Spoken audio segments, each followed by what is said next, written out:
오늘 하나님 말씀은 창세기 26장입니다. 창세기 26장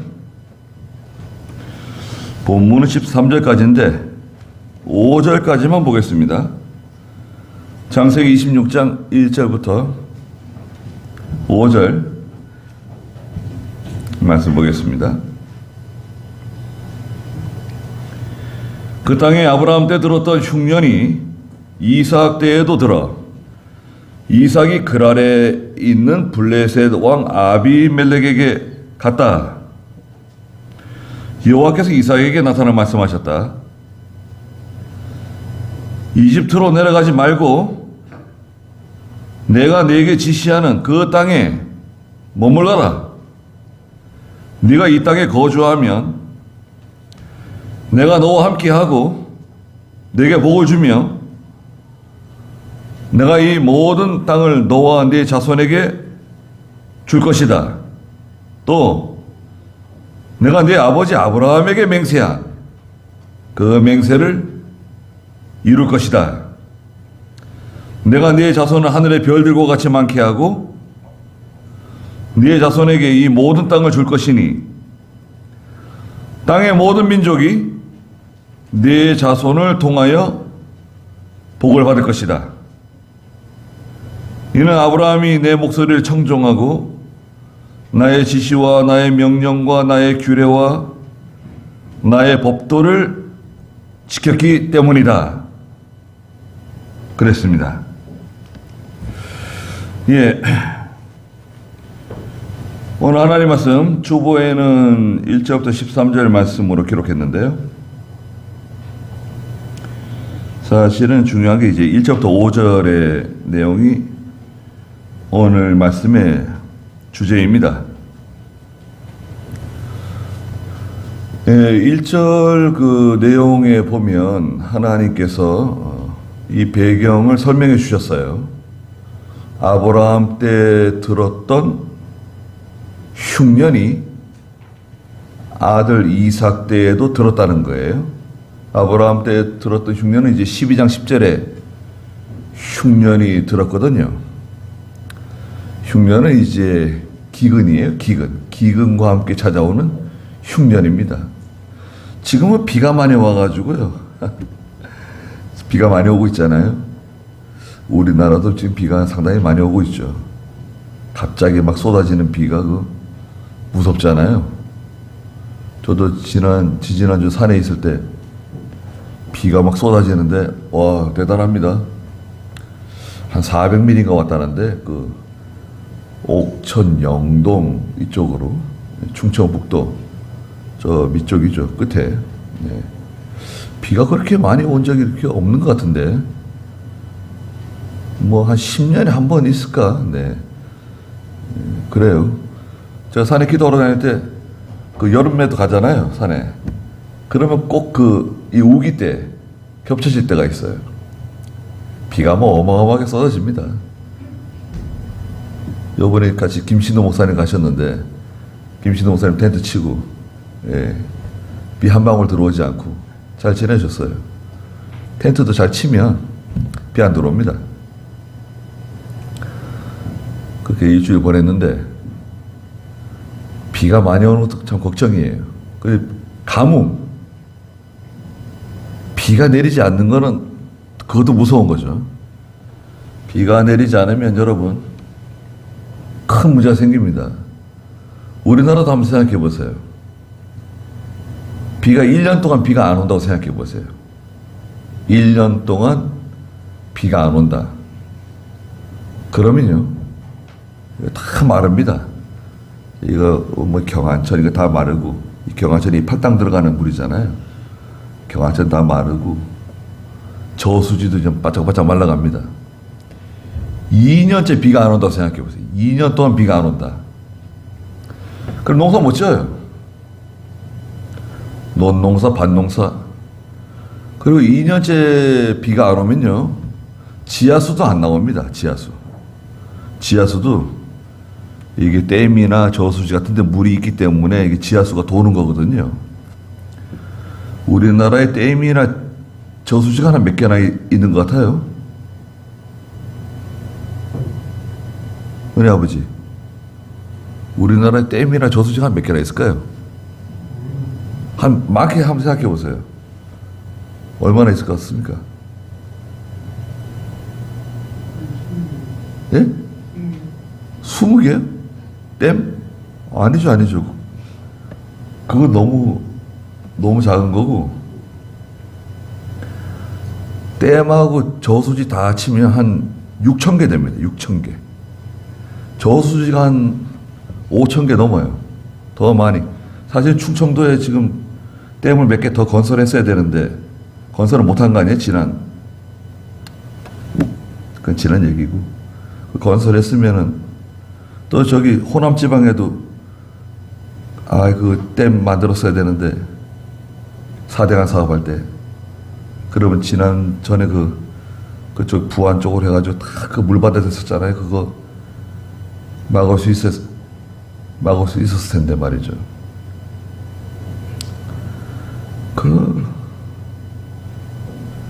공부 안 하고 무식한 사람들은 왜 그런지 잘 알 수가 없어요.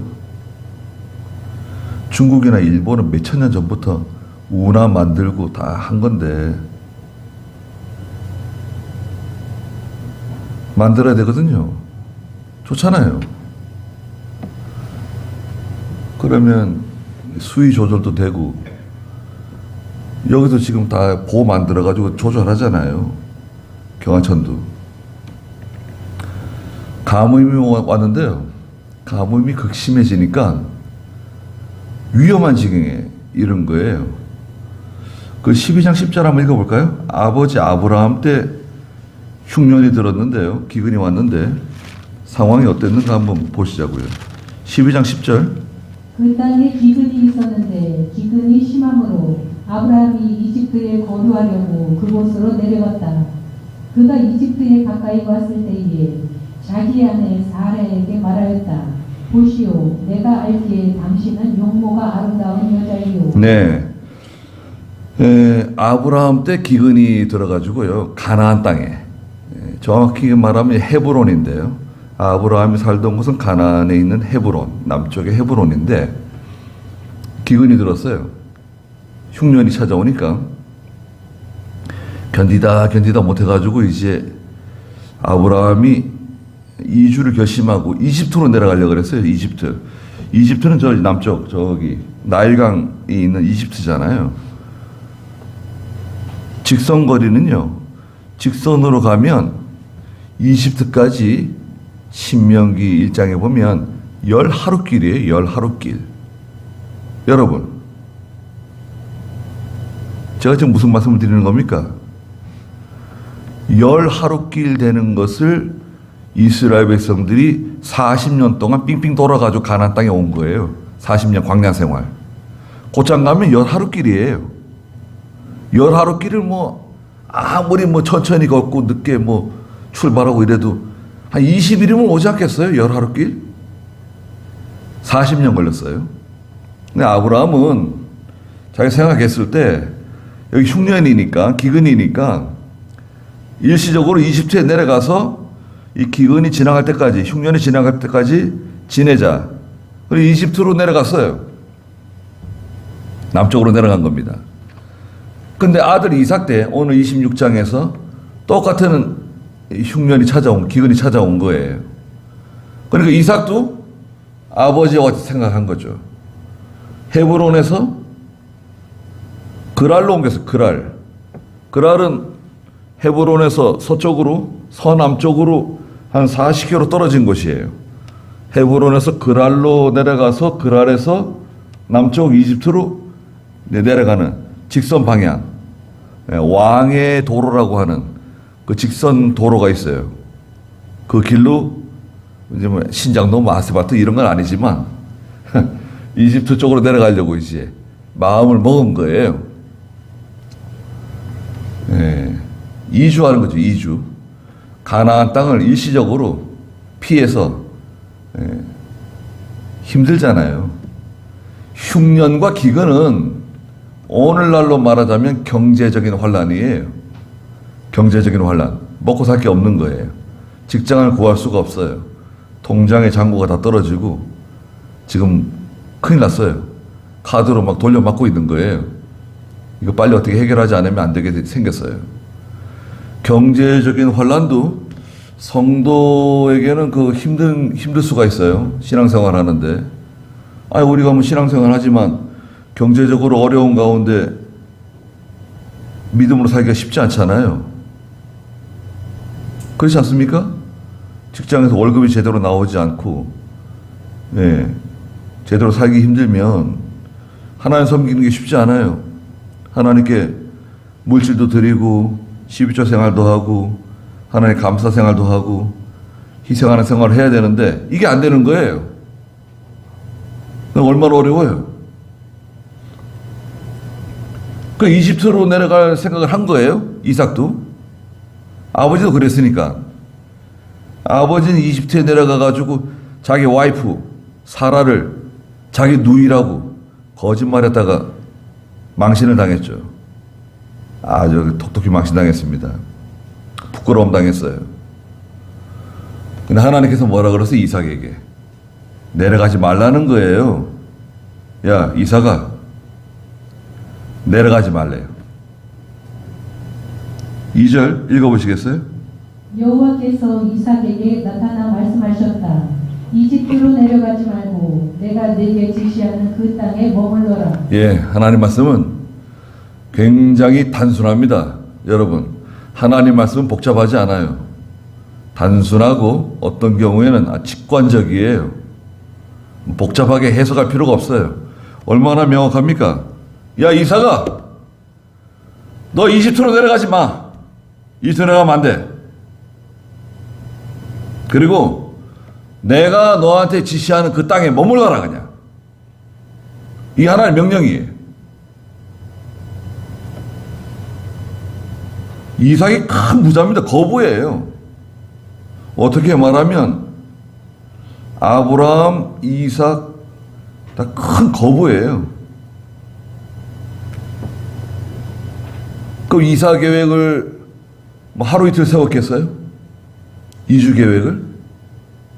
치밀하게 다 계획하고 다 작정하고 며칠 날 출발하고 며칠 날 도착하고 어떻게 물을 구하고 양식을 어떻게 조달하고 그런 치밀한 계획을 다 세웠을 거 아니에요. 우리도 뭐 이사 간다 그러면은 뭐 이삿짐 센터에 연락하는 것뿐만 아니라 다 그 이사 계획을 하잖아요.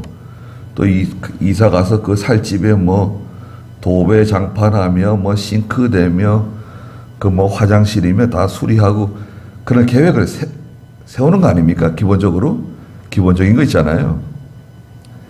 계획을 다 세워놓은 거예요, 여러분. 그런데 하나님께서 가지 말라는 거예요.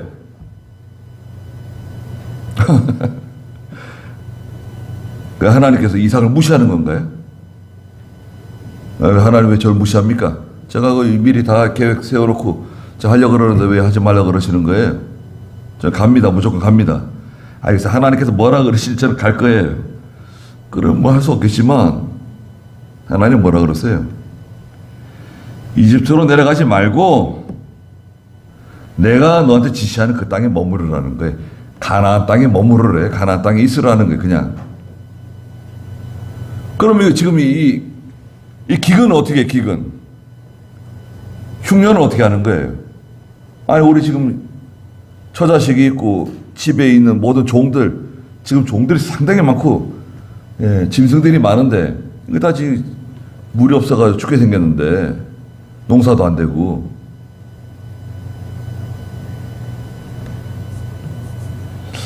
여러분, 하나님이 생각하는 건 우리가 생각하는 것과 다릅니다. 그걸 기억해 주십시오. 내가 아무리 연구하고 내가 아무리 고민하고 계획하고 철저하게 뭐 준비하고 이래도요, 하나님의 지혜를 따라갈 수가 없어요. 하나님은 그거 아무것도 아니에요. 다 해결할 수 있어요. 나라를 망하게 할 수 있어요, 여러분. 한 나라, 한 국가를 망하게 할 수 있어요. 그 정권을 무너뜨릴 수도 있어요. 그 백성들을 다 쓸어버릴 수 있어요.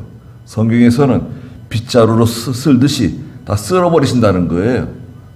백성들을 다 쓸어버릴 수 있어요. 지금 러시아, 우크라이나 하나님 빗자루 들고 막 쓸어버리시죠. 저 쓸어버리는 거예요. 전쟁이 도구입니다. 전쟁이 도구. 우리나라는 지금 잘 살고 있죠. 얼마나 잘 삽니까? 세계 10위래요. 세계 10위. 우리나라가요. 아니 세계 290개 나라가 있는데 290개야. 거기서 우리가 10위래요.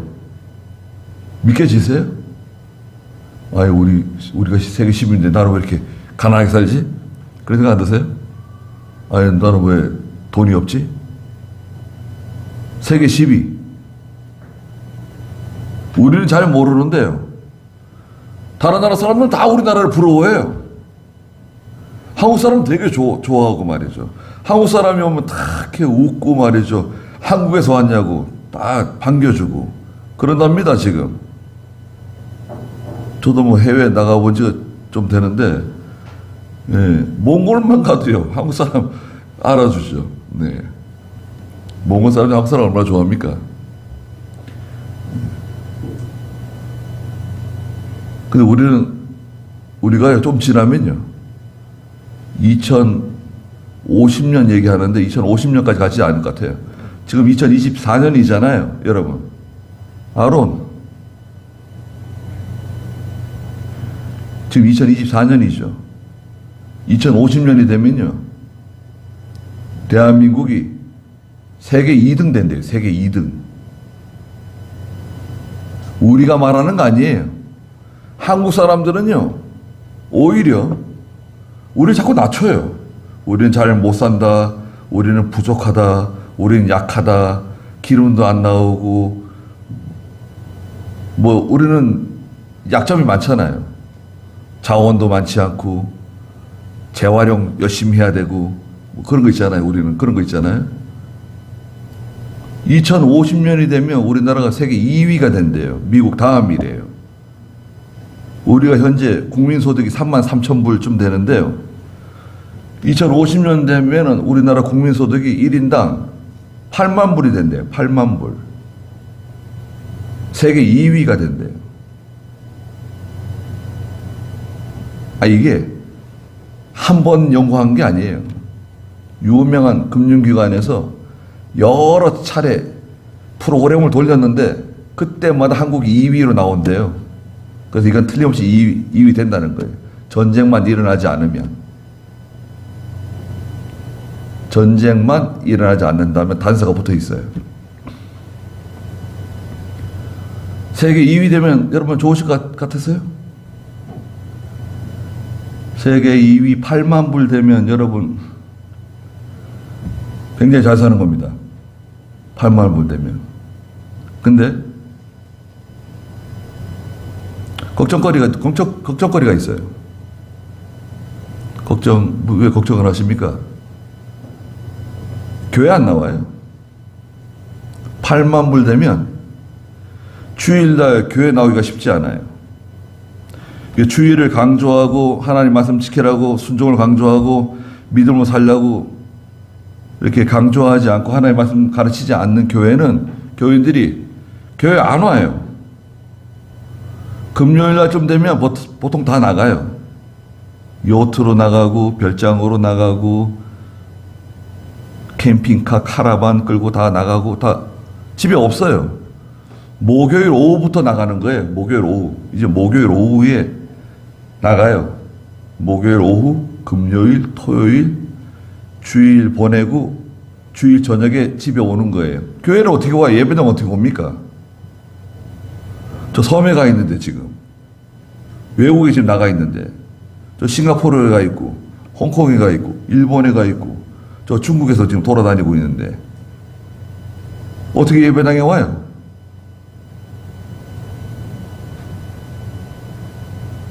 잘 살게 되면 믿음이 내려갑니다. 예. 말세에 두 교회가 환난을 당한다 그랬는데 말세 에스겔에 보면 말세에 두 교회가 환란을 당하는데, 첫째는 이집트에 있는 교회가 환란을 당하고요. 이집트에 있는 교회. 또 하나는 소돔 고모라에 있는 교회가 환란을 당해요. 이집트에 있는 교회는 왜 환란을 당하냐? 거기에는 무서운 왕이 다스리고 있어요. 거기에 기독교 박해가 있어요. 이북과 같은 나라예요. 종교 박해가 있어요. 예배당에 못 가요. 예배 못 드려요. 기도 못 해요. 그냥 예수 믿는 사람들 막 정치적으로 박해하고 억압하고 죽이고 빼앗고 그래요. 거기서 신앙생활 하는 게 쉽지 않아요. 믿음 좋은 성도들이 있긴 한데 교회가 큰 환난을 당해요. 두 번째는 어디에 있는 교회죠? 소돔 고모라에 있는 교회예요. 소돔 고모라는 너무 살기가 좋은 곳이에요. 모든 게 풍부한 곳이에요. 모든 게 풍부해가지고 넘쳐요. 차고 넘쳐요. 그러면 소돔 고모라에 있는 교회는 이 세상 물결에 떠내려가요. 생명력을 상실해요. 교회가 영적 생명력을 상실해요. 죄를 이기지 못해요. 하나님의 말씀을 순종하지는 못해요. 너무 살기 좋으니까 성도들이 기도를 안 해요. 예배를 드리지 않아요. 예수 믿긴 믿는데 우리가 이제 결국 소돔 고모라에 있는 교회처럼 변하지 않을까? 한국 교회가. 그러면 큰 환란이 오겠죠.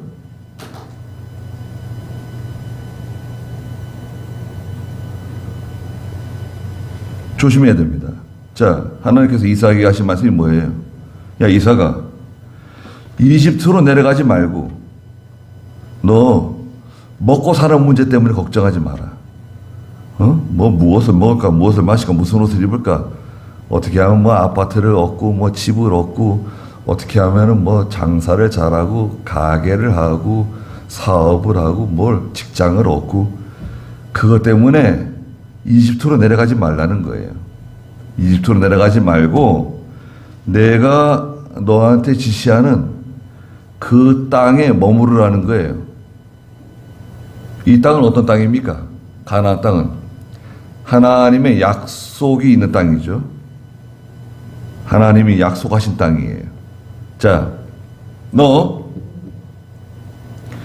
내가 시키는 대로 이집트로 내려가지 않고 이 땅에 머물게 되면 내가 약속한다는 거예요. 하나님이 약속해 주셨어요.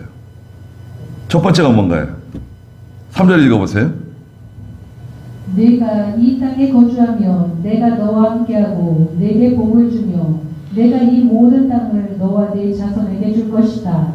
또 내가 네 아버지 아브라함에게 맹세한 맹세를 이룰 것이다.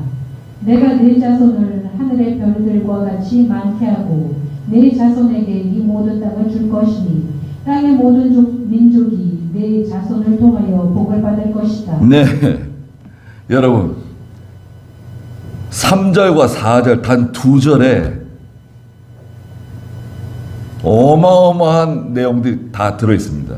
이 2절에 한번 보십시오. 네가 만약에 내 말을 듣고 이집트로 내려가지 않고 이 땅에 거주하게 되면, 첫째, 내가 너와 함께 해주겠다. 내가 너와 함께 해줄게. 약속해 주셨어요.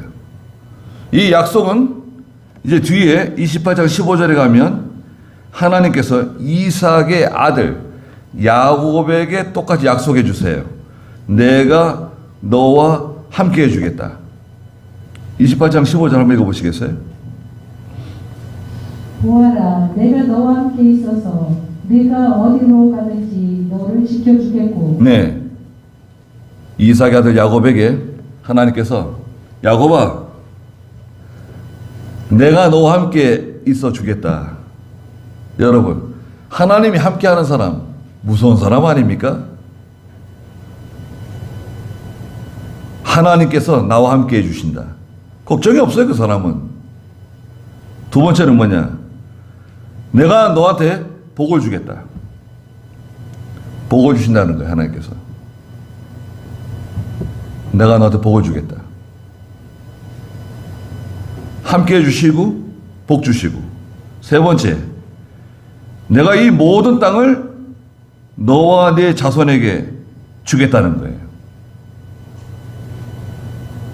야, 이삭아, 너 이집트로 내려가지 않으면 이 가나안 땅을 다 너와 너의 자손들에게 다 주겠다.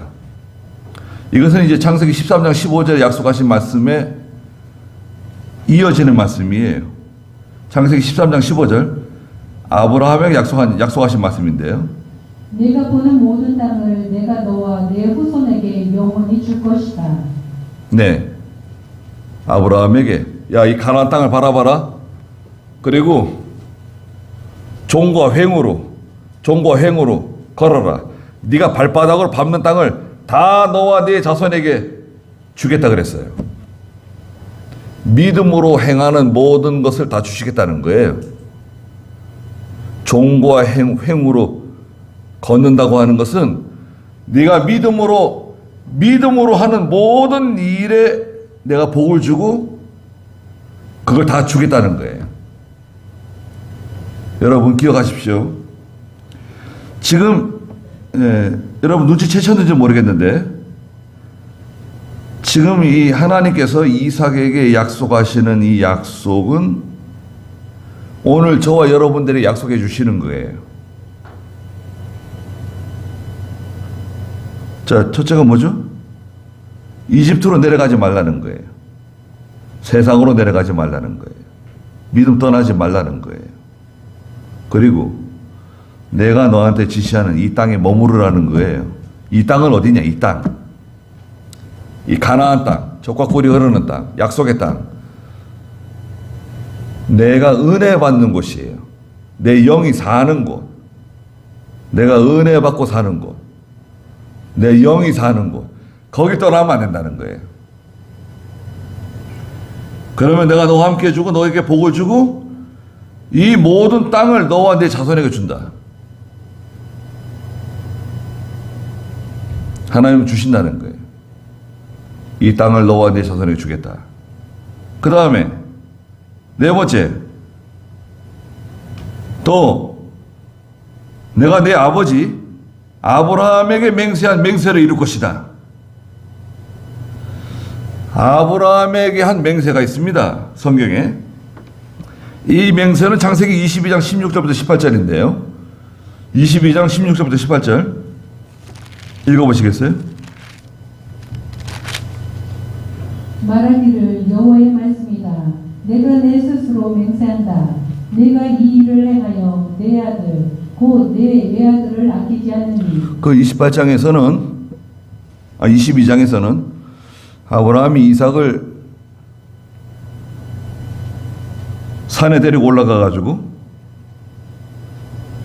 칼로 죽이려고 그러잖아요.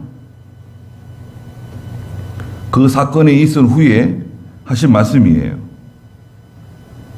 17절 읽어보세요. 내가 반드시 내게 복을 주어서 내 씨가 하늘의 별과 같고 바닷가의 모래같이 매우 번성하게 하겠고 내 씨가 그의 원수들의 문을 차지할 것이며 또 내 씨를 통하여 땅의 모든 민족들이 복을 얻을 것이니 이는 내가 내 말을 순종하였기 때문이다 라고 하셨다. 네, 자 보십시오. 창세기 22장 17절에 하나님이 아브라함에게 말씀하신 거예요. 이게 아브라함에게 맹세하신 거예요. 맹세. 여러분 지난번에 말씀드렸지만 약속과 맹세는 다른 겁니다. 하나님이 약속하시는 게 있고요. 맹세하시는 게 있어요. 맹세라고 하는 것은 우리 사람과 사람 사이에서 맹세라고 하는 것은 목숨 거는 거예요. 목숨 거는 거. 목 내놓는 거예요. 약속은 언약, 서약, 뭐 계약 이렇게 표현하잖아요. 계약서 쓰는 거 어길 수도 있죠. 천재지변이 일어나고 뭐 인간의 힘으로 도저히 그 약속을 지킬 수 없을 때가 있잖아요. 아무리 약속 지키고 싶어도. 맹세는 목숨 거는 거예요. 목 내놓고 하는 거예요. 맹세는. 근데 하나님께서 그 약속해 주셔도 되는데 여러분 보세요. 생각을 해보세요. 하나님은 불가항력적인 거 없어요. 천재지변 이런 거 아무 상관없어요. 하나님 약속하면 다 이루어지는 거잖아요. 히브리 6장 가면 이 내용에 대해서 말씀하세요. 하나님이 그 약속만 하셔도 되는데 그래도 다 이루어지는 건데 심지어 아브라함에게 맹세를 하셨다는 거예요. 하나님이. 그래서 이삭에게 내가 네 아버지 아브라함에게 맹세한 그 맹세 이루어 주겠다는 거 아니에요. 오늘 여러분 주보의 제목이 그거잖아요. 네 아버지 아브라함에게 한 그 맹세. 그 맹세가 뭐냐면 22장 17절 18절입니다.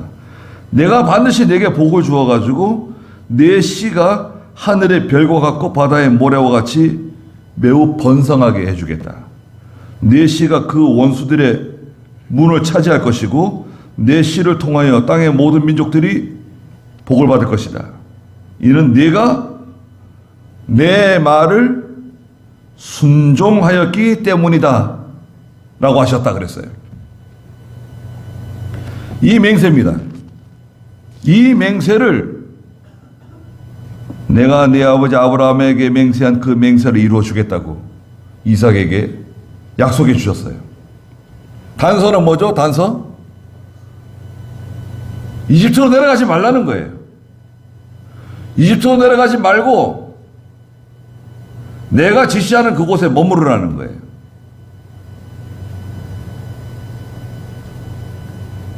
여기서 끝나지 않았습니다.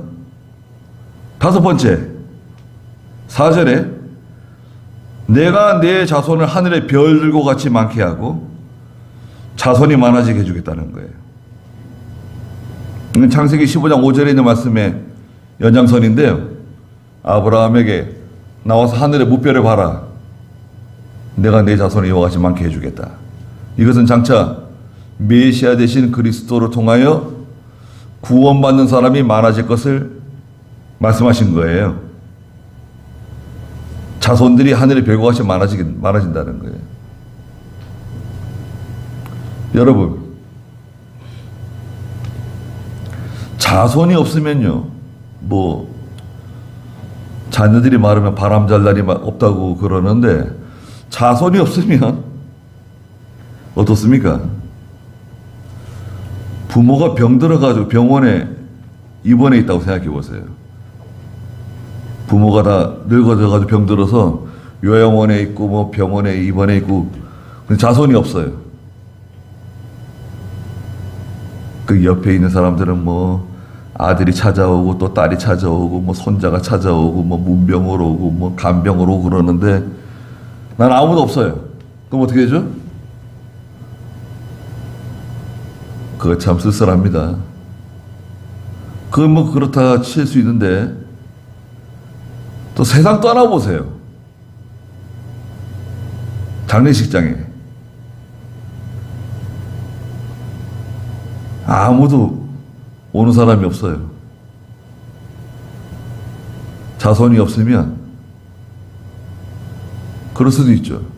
뭐 세상 떠나도 뭐 괜찮다. 교회 식구들만 오면 되는 거지 뭐.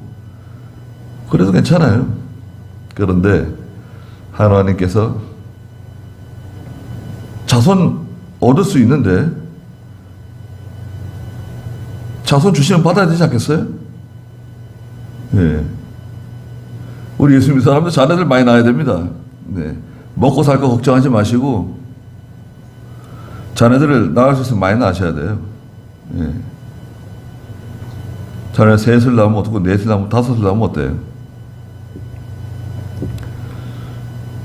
그 우리 유해숙 권사 세상 떠나셨는데 그 어렸을 때 그 세상 떠난 아들이 하나 있는데 그 아들이 살아 있었으면 참 좋았을 거라는 거예요. 왜 그러시냐 그랬더니 그 아들이 그때 그 아들이 하나 더 있었으면 나를 늘 찾아와서 이렇게 나를 돌봐주고 그럴 텐데 지금 자네들이 7이나 있는데 왜 그러시냐고. 적대요. 7이 적대요. 잘 안 온대요. 자주 들여다봐야 되는데 외롭대요. 병원에 누워있으니까 외롭대요.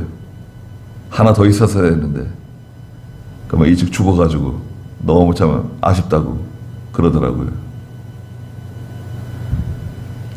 여러분 병원에 이렇게 누워있다 생각해 보세요. 나이 들어가지고 집에서 뭐 아들 며느리 뭐 딸이 잘 돌봐주면 고맙겠지만 그럴 수 있을까요? 그렇지 않으면 뭐 요양원에 들어갈 텐데 찾아오는 것도 뭐 처음에야 뭐 부지런히 찾아오겠지만 시간이 지나고 그러면 자주 들여다보겠어요? 그럼 얼마나 외로울까요?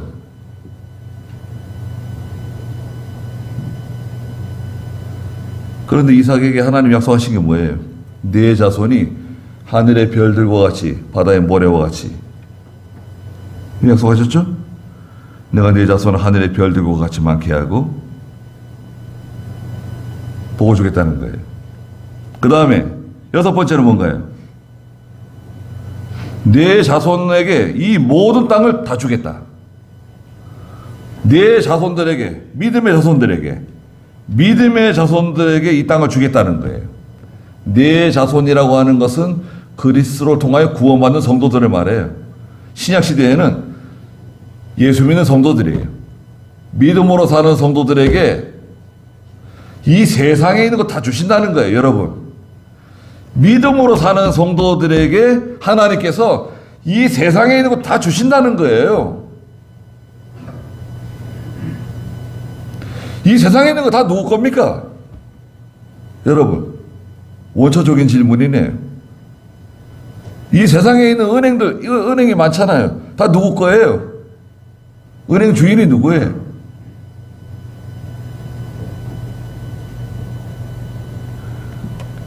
이 세상에 있는 모든 게 다 하나님 겁니다. 주인이 하나님이세요. 무슨 말이냐? 주인이 주고 싶은 사람에게 주는 거예요. 여러분, 자기 마음에 드는 사람에게 주는 겁니다. 주인이.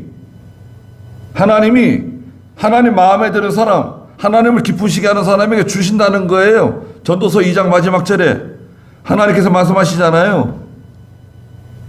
내가 나를 기쁘게 하는 사람에게 다 주겠다는 거예요.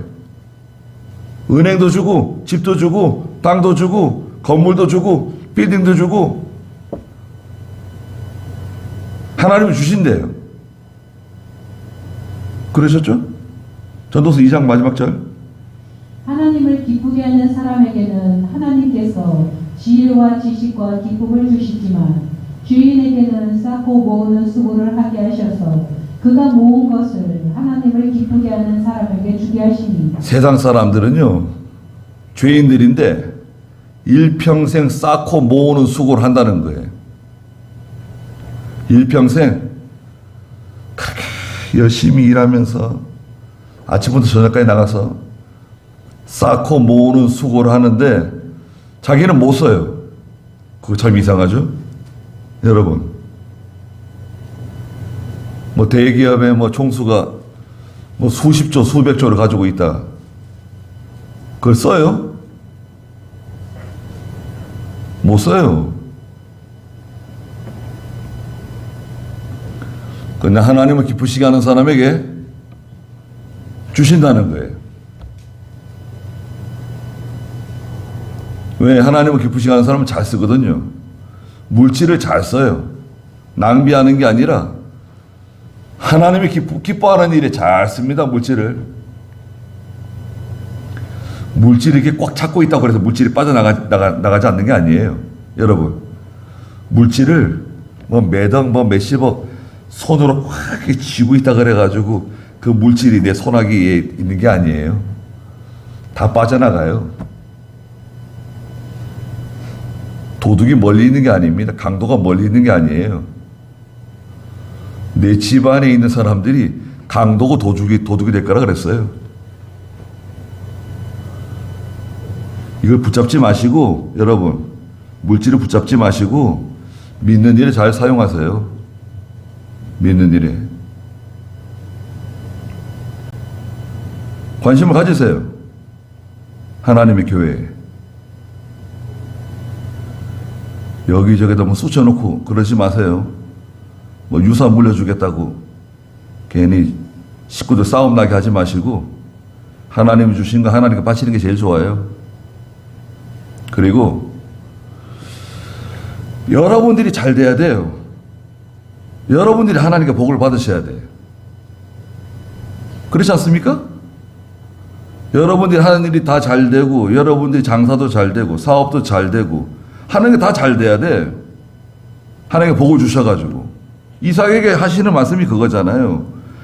내가 네 자손들에게 이 모든 땅을 다 주겠다. 마지막으로 땅의 모든 민족이 네 자손들을 통해서 복을 받을 거다. 복의 근원이 될 거다. 네 자손들을 통해서 그 주변에 있는 사람이 다 복을 받을 거다. 먹고 살게 될 거다. 그러세요? 지금 그렇게 됩니까? 우리를 통해서 다 주변에 다 풍요로워가지고 먹고 살아요? 그렇다고 하면 다행이죠. 그런데 내용을 들여다보면 여러분도 눈치채셨잖아요. 하나님께서 이삭에게 하신 말씀이 뭐예요? 이집트로 내려가지 말라는 거 그거 하고 내가 너에게 지시하는 그 땅에 머무르라고 그거 순종하고 지키라는 거 아니에요. 그래서 이삭이 순종했습니까? 순종했죠. 6절에 보니까 그리하여 이삭은 글 아래 살았다는 거예요. 내려가지 않았대요. 이 계통은요 믿음의 계통입니다. 아브라함, 이삭, 저희들까지 여러분 이 계통은 믿음의 계통이에요.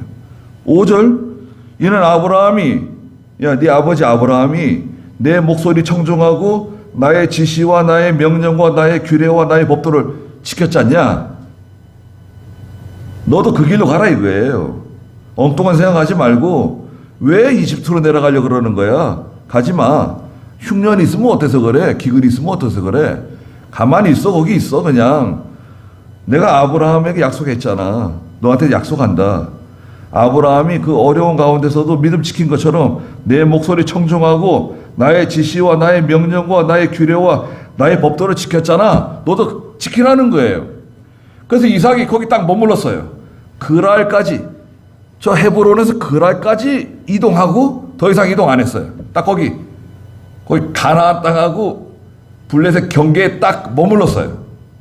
그랬더니 그 기근에 그 흉년에 하나님께서 12절 읽어보세요.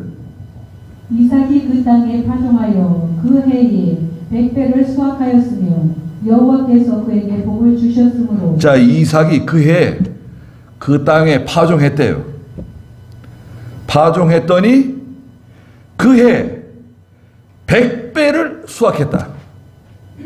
100배.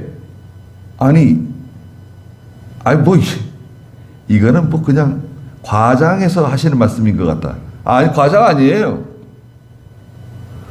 쌀 한 가마니 나왔었는데 쌀 100가마니 나온 거예요. 10,000원 투자했는데 수익이 얼마예요? 100만 원. 100만 원 투자하면 어떻게 되냐? 100배면 얼마입니까? 1억이 된 거예요. 100만 원 투자했더니 1억. 오, 괜찮네요. 그런 데가 있나요? 하나님의 세계에 들어오면 그런 수익률이 나요. 예수 잘 믿으면 그런 수익률이 납니다. 딴 데 가서 엉뚱하게 힘쓰고 피곤하게 그러지 말고 예수 잘 믿으세요.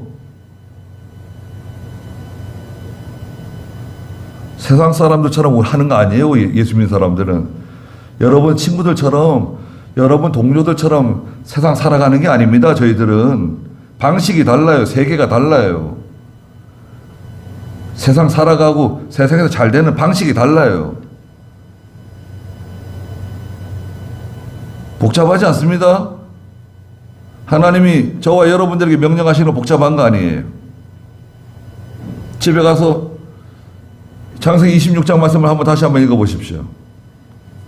하나님이 나한테 도대체 뭐라고 말씀하시는 건가? 한번 생각해 보십시오. 하나님의 음성을 들어보세요. 그리고 그 길로 가시면 여러분과 여러분의 자녀들이 복을 받아요. 여러분의 자자손손이 여러분들의 믿음을 통해서 복을 받게 돼 있어요. 보장합니다. 제가 보장해요. 기도하시자고요.